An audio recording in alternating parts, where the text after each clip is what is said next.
Muy bien, amado hermano, vamos a comenzar nuevamente con el capítulo 9 y vamos a hacer sobre esto de la transfiguración, sobre ese verso que dice que Elías y se le apareció Elías con Moisés que hablaban con Jesús. Bueno, aquí también tenemos que darnos cuenta que es que todo apunta a Jesús, o sea, Elías representando a los profetas y Moisés también representando a los profetas y a la ley, ¿cierto? Y como dice en otro evangelio, de mí escribió Moisés, de mí está escrito, la escritura habla de mí, y todo lo que tiene que ver, donde apuntan todas las escrituras, las profecías, apuntan al rostro de Jesucristo, y en su humanidad y en su también su glorificación.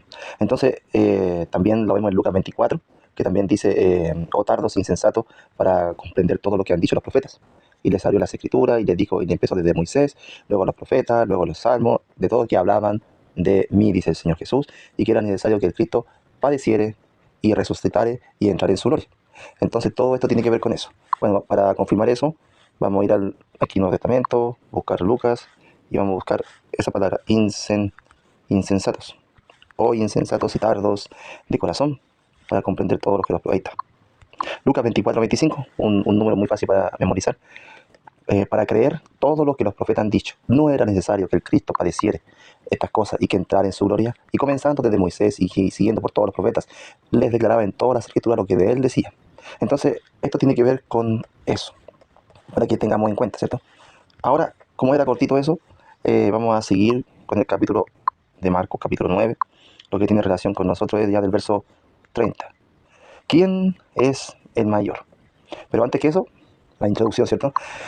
Eh, dice que Jesús de nuevo anuncia su muerte, ¿cierto? Le dice, el Hijo del Hombre será entregado en manos de hombres y le matarán, pero después de muerto resucitará al tercer día. Y acá está eso. Ellos no entendían esto, ¿cierto? Y tenían miedo en preguntar. También le está mostrando a la audiencia de que ellos estaban así. Ese era el proceso, digámoslo así. Y que el Señor seguía dándoles enseñanza, pero ellos aún no podían entregar, no podían recibirla, pero el Señor igual se la daba, porque a su tiempo iban a comprender. Y aquí hay algo bien importante. Aquí empieza hablando ya de los discípulos de servicio, ¿cierto? De llevar la cruz. Dice, y llegó a Capernaum, y cuando estuvo en casa les preguntó, ¿qué disputabais entre vosotros en el camino? Mas ellos callaron, porque en el camino habían disputado entre sí quién había de ser el mayor. Esto no era una simple conversación, sino que era una disputa, quién era el mayor. Entonces él se sentó y llamó a los 12 y les dijo, si alguien quiere ser el primero, el mayor, será el postrero de todos, o sea, el último, y el servidor de todos. ¿Y qué es lo que hace? Y tomó a un niño y lo puso en medio de ellos. Y tomándole en sus brazos, les dijo, primero tomó a un niño y lo puso, ¿qué dice? En medio de ellos, para que se identificaran con uno de ellos, ¿cierto? Eso puso un niño en medio de ellos. Y después, y tomándole en sus brazos, les dijo, ya, ese concepto de niños, ¿qué es lo que quiere decir?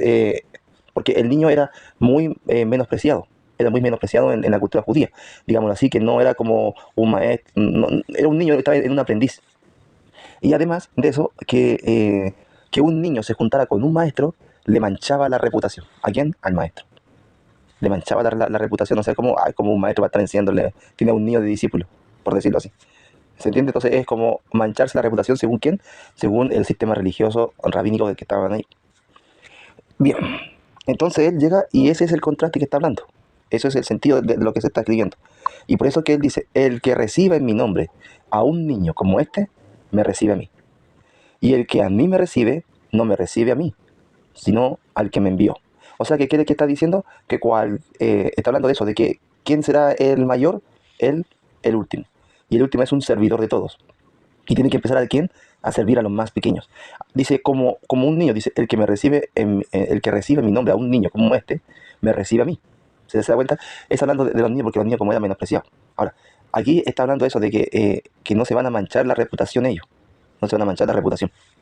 Y aquí está hablándole otra cosa. Y el que me recibe, como este dice, me recibe a mí. Y el que a mí me recibe, no me recibe a mí, sino al que me envió. Entonces está hablando algo ya más, con más autoridad, ¿cierto? Es el Padre el que envió al Hijo.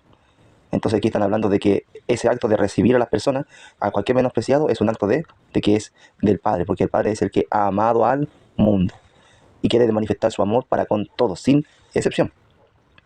Y mira lo que dice Juan. Juan, este era, le llaman también el hijo del trueno. Le respondió diciendo, maestro, escuche la severidad con que habla Juan, que después con todo el discipulado y la venida del Espíritu, después se transforma en el discípulo del amor, ¿cierto?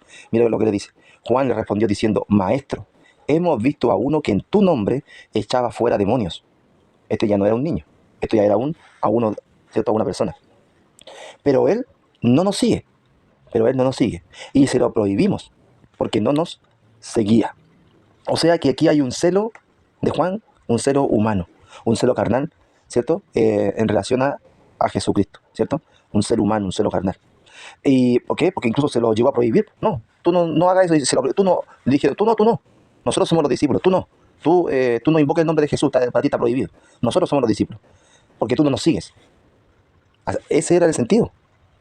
Era una persona que estaba, dice ahí, hemos visto a uno que en tu nombre echaba fuera demonios.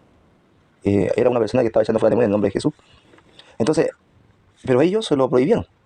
Ese era el celo carnal, ¿cierto? El celo humano. El celo, como ya partidario, ¿cierto? Ya era un partidista ya. ¿Pero qué hace? ¿Pero qué dice Jesús? Pero Jesús dijo, no se lo prohibáis, porque ninguno hay que haga milagro en mi nombre, que luego pueda decir mal de mí. Nótelo eso, no se lo prohibáis, porque ninguno hay que haga milagro en mi nombre, que luego pueda decir mal de mí. Porque el que no es contra nosotros, el que no es contra, por nosotros es. ¿Sabemos quién era lo que estaba en contra de ellos? ¿Quién eran? Escribas, fariseos, herodianos, todo el sistema político, ¿cierto? Pero dice, porque el que no es contra nosotros, por nosotros es. Y cualquiera, y aquí dice, y cualquiera, o sea, sin exclusión a nada, y cualquiera que os diere un vaso de agua en mi nombre, porque sois de Cristo, de cierto os digo que no perderá su recompensa. Aquí dice que usted no, y yo, y que ellos, y que nadie tenga ese celo humano. Y cualquiera que os diere un vaso de agua en mi nombre. Hay personas que no van, hay personas que tienen ese ser humano y que no reciben agua de, por ejemplo, de otra institución que no sea la suya, que no reciben ayuda que de otra institución que no sea la suya, que no recibe esto que de otra institución que no sea la suya. Eso es un ser humano.